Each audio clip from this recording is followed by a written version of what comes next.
Magandang hapon sa inyong lahat.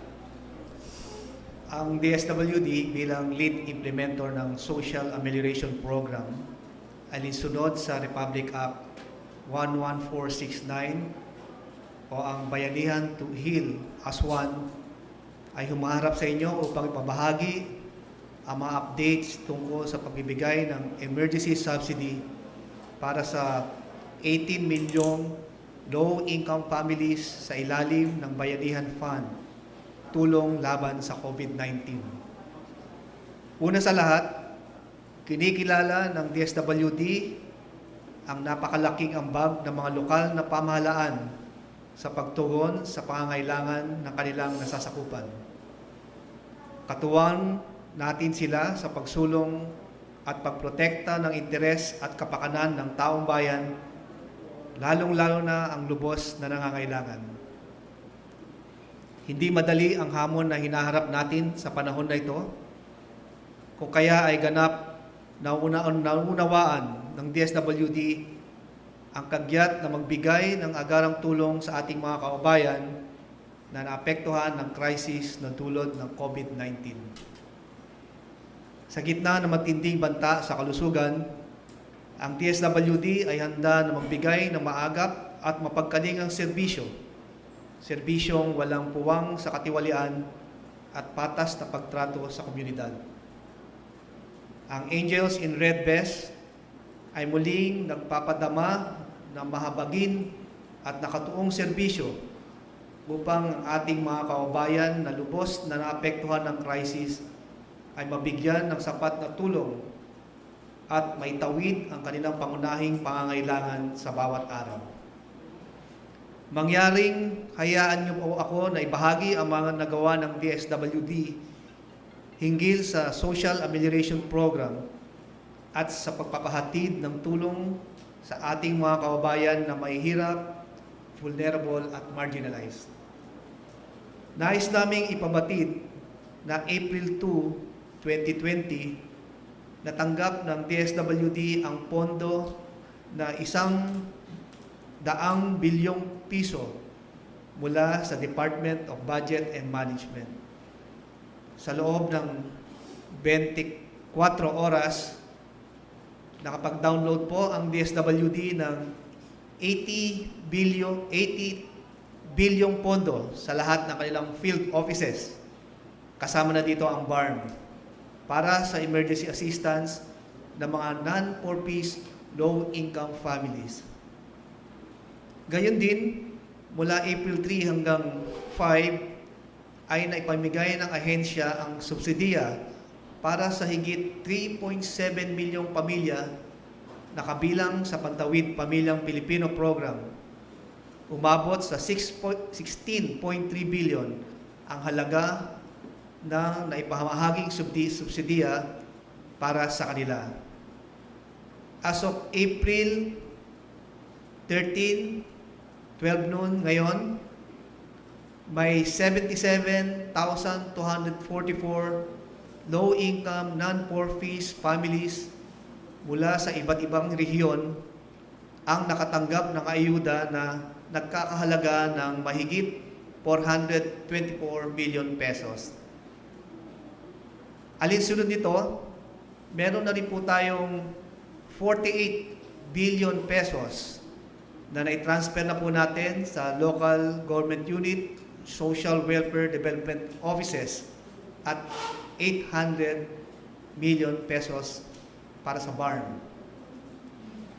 Nag-umpisa din ang DSWD sa pamamahagi ng emergency subsidy sa 40,418 trans-group drivers na nakatalaga o nagtatrabaho dito sa National Capital Region na nagkakahalaga ng humigit 323 million. Inaasahan natin na tataas pa ang bilang ng mga benepisyo na nakatanggap ng sub-emergency cash subsidy dahil tuloy-tuloy ang ating isinasagawang payout nationwide. Katuwang at ibang local government units at national government agencies katulad ng AFP, PNP at ng DILG. Maliban sa SAP, tuloy-tuloy ang paghahatid ng DSWD ng serbisyo sa ating mga kababayan sa pamamagitan ng ating mga regular programs. Ang ahensya ay nakapagbigay serbisyo sa 12,204 na bilang ng kliyente na may COVID-related concerns. Kasama dito yung medical and burial assistance sa pamamagitan ng Assistance to Individuals in Crisis Situation Program na nagkakahalaga ng 57 million. Tuloy-tuloy din ang paghahatid ng DSWD ng family food packs bilang augmentation assistance sa mga LGUs upang matulungan silang matugunan ang pangunahing pangangailangan ng kanilang mga nasasakupan.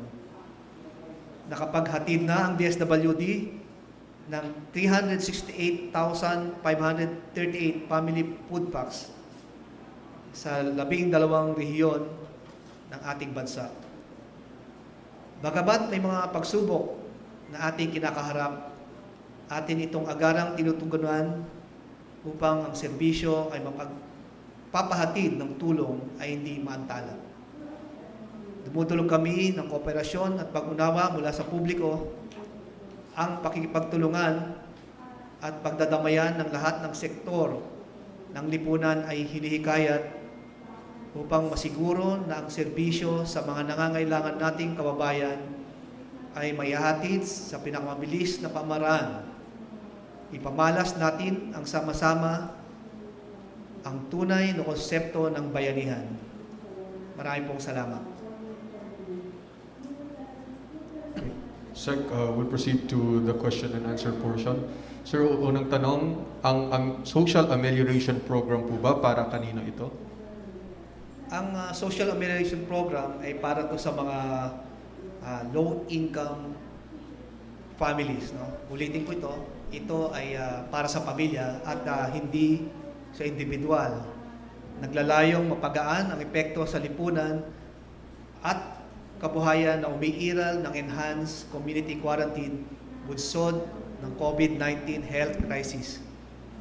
Ang Social Amelioration Program ayon sa Batas RA 11469, ang isang pamilya na low income ay makakatanggap ng 5 to 8,000 pesos.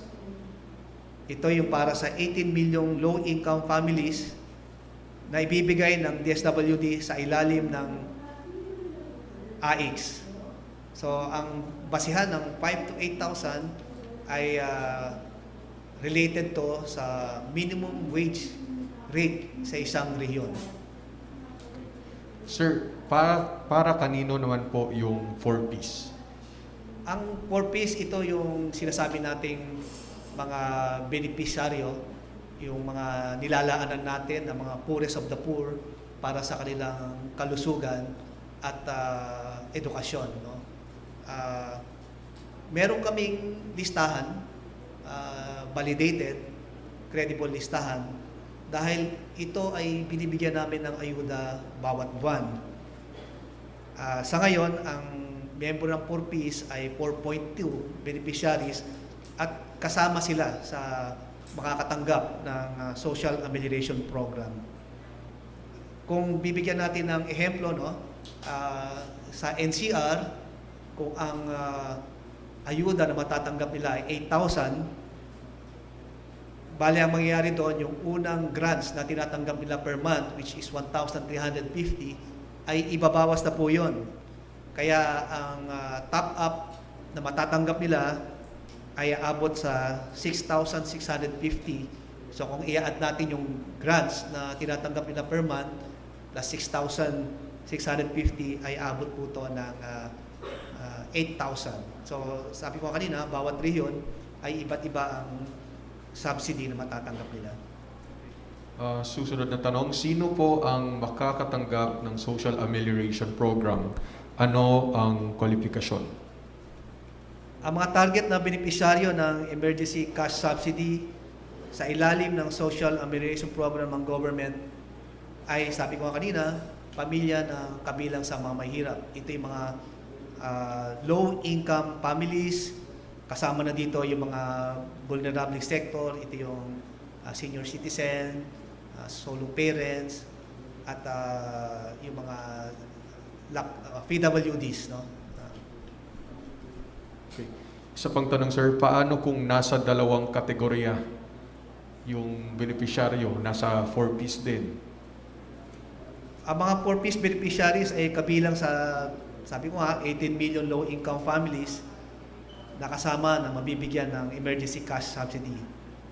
Daragdagan ang tinatanggap ng grants at rice subsidy ng mga beneficiaryo kada buwan at sabi ko, para maabot nila yung itinakdang subsidiya.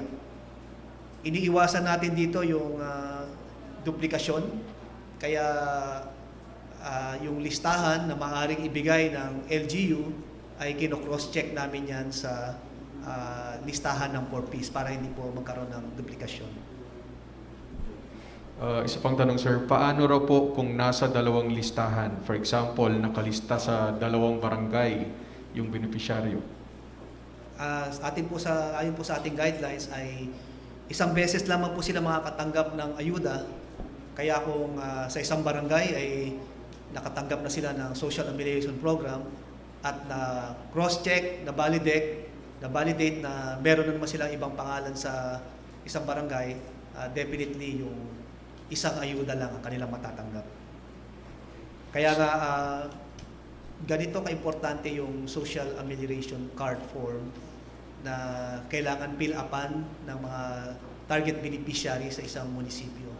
Kasi itong social amelioration card form ay nakalista dito yung profile ng beneficiary at ang mahalaga dito ay nakasaad doon kung ano yung mga iba pang mga ayuda na natatanggap nila. So pag nakita doon na nakatanggap siya kunyari sa DA, sa DOLE, DTI, ibabawas na yon kung ano man yung kakulangan para sa allocated sa isang rehiyon. Sir, papaano raw po kung walang dokumentasyong maipakita? Ang pinaka basic requirement namin dito ay yung certification lang ng ating mga municipal, city, social welfare development officers. Sapat na yon dahil sila naman ang nakakilala ng kanilang mga nasasakupan o kanilang mga constituents ay pag sinertipika na yon ay maaari na silang maging kasama sa listahan ng mga target beneficiary. Sir, another question from, paano ito matatanggap ng tao itong SAP? Cash po ba? At paano kung nawala ang ATM card o nakasangla? Actually, yung para sa mga 4Ps, natatanggap nila through their cash cards. No? So wala tayong problema doon. Ito po ay cash. Hindi po ito halo ng food and non-food items plus cash. So nakasaad po sa ating batas na matatanggap po nila ay full cash. No, ang tanong mo kanina, paano kung nawala ang ATM card o nakasangla? Ang dapat lang po nilang gawin ay impormahan ang ating mga DSWD. No? Unang-una siguro, impormahan nila yung kanilang municipal, city, social welfare development office na nawala ang kanilang ATM at nagko-coordinate naman po ang local social welfare development officers sa ating regional DSWD field offices. Marami na po mga instance na nagkaganitong pangyayari, pero pagka na-validate naman po na talagang nawala at sila yung tao yon nakalagay sa cash card, pinapalitan naman po yon, tinutulungan po ng DSWD Regional Field Office na mapalitan yon, pero magkakaroon lang po ng sinasabi nating delay dahil na rin sa proseso ng pagbigay ng cash card sa mga ng land bank. Sir, isa pang question po. Paano po kung walang formal o permanent address yung beneficiary? Yeah, siguro i-cite natin yung example na yung mga street dwellers. Pagka ganito mga sitwasyon, ang una po dapat makaalam niyan ay yung mga sinasabi nating mga LGU, dahil sila yung nakakaalam ng kanilang mga nasasakupan. At pag sinertify naman po to ng LGU, ay sigurado naman na since talagang walang-wala sila, poorest of the poor, baka sila ang i-prioridad ng kanilang LGU.